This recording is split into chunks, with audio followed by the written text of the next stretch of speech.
আদিনা মসজিদ না আদিনাথ শিব মন্দির, এই বিতর্কের মাঝে আদিনাথে আয়োজন করা হয়েছে শিব পূজার। সোমবার প্রায় 650 বছরের পুরনো এই আদিনায় 50 মিটারের মধ্যে স্থাপিত হতে চলেছে শিবলিঙ্গ। করা হবে শিবের পুজো। আদিনাথের রুদ্রাভিষেক করার ব্যবস্থা করা হয়েছে। এই কর্মসূচিকে কেন্দ্র করে সনাতন ধর্মের মানুষদের সমাগম হয়েছে, আর তাতেই করা পুলিশি নিরাপত্তা প্রশাসনের। পুরাতত্ত্ব বিভাগের তথ্য হিসেবে 1373 খ্রিস্টপূর্বে এই স্থাপত্যটি তৈরি হয়। তবে রাজ্যে সরকার পরিবর্তনের পূর্বেই এই স্থাপত্য ঘিরে শুরু হয় বিতর্ক। মূলত স্থাপত্যের বিভিন্ন কারুকার্যে রয়েছে শিব বা আদিনাথের অস্তিত্ব, হিন্দু দেবদেবীর কারুকার্য। এরপর থেকেই এই স্থাপত্য ঘিরে শুরু হয় বিতর্ক। হিন্দু বা সনাতনীরা মূলত দাবি করেন এই স্থাপত্য আদিনাথের পুরাতন শিব মন্দির। বিষয়টি নিয়ে হাইকোর্টে মামলাও চলছে। এমন অবস্থায় সোমবার এই স্থাপত্যের 50 মিটারের মধ্যে আদিনাথের রুদ্রাভিষেক গুরুত্বপূর্ণ হয়ে উঠেছে। স্থাপত্যের চত্বর সুসজ্জিত করা হয়েছে, বিভিন্ন প্রান্তের মানুষের ভিড় পড়েছে, রয়েছে পুলিশ প্রশাসনের কড়া ব্যবস্থা। স্মৃতিসৌধতে যাতে অকৃতিকর ঘটনা না ঘটে সেদিকে লক্ষ্য করতে রয়েছে কড়া নিরাপত্তা ব্যবস্থা।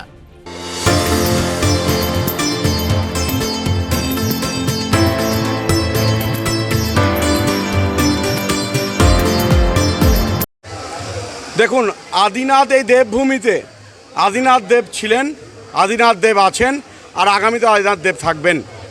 এই যে মন্দির, সেই মন্দির 100 বছরের পুরনো। এখানকার স্থানীয় মানুষরা আদিনাথ শিবকে পুজো করে শ্রাবণ মাসের প্রত্যেক সোমবার গত 100 বছরের বেশি সময় ধরে এখানে পূজিত হন। আজকে বিশেষ করে হচ্ছে তারকেশ্বর থেকে দেবমূর্তি আদিনাথ আমরা শিবলিঙ্গকে আনছি।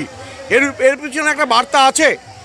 এই মন্দিরের কাছেই 50 মিটারের মধ্যে যে আর্কিওলজিক্যাল সার্ভে অফ ইন্ডিয়া আছে, যার নাম বিভিন্নভাবে হয়তো ভুল ইতিহাস, যে ইতিহাস বলবো ভুল না, বলবো অর্ধসমাপ্ত ইতিহাস, বলবো যে ইতিহাস যে বলার কথা সে কথা বলা হয়নি। 13 শতাব্দীর অনেক পিছনের ইতিহাস এটা মন্দির নগরের ইতিহাস, এটা আদিনাথ মন্দিরের ইতিহাস। সেই মন্দিরে দেখছি এখন সেখানে অন্য নাম স্মৃতিসৌধ বা অন্য নাম করা হয়েছে। সেখানে দেখছি যে শিবলিঙ্গর জায়গায় আমাদের যে গৌরীপীঠ পড়ে আছে, সেই যন্ত্রণা থেকে আজকে আমরা শিবলিঙ্গ সেখানে আছে পূর্ণ শিবলিঙ্গ এনে সেই এখানে যে নিকটস্থ যে মন্দির সেখানে প্রতিষ্ঠা করছি।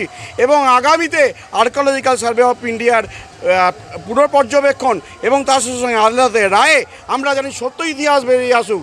যে ইতিহাস ছিল এখানকার এই মন্দির নগরী, এই আদিনাথ নগরীর যে ইতিহাস, যে দেবমূর্তির ইতিহাস, যে ভালেশ্বরী দেবীর মূর্তির, যে ভালেশ্বরী দেবীর যে মন্দির তার ইতিহাস, যে শৈব যে আদিনাথ শিবের যে ইতিহাস, সেই ইতিহাস সবার সামনে আসুক।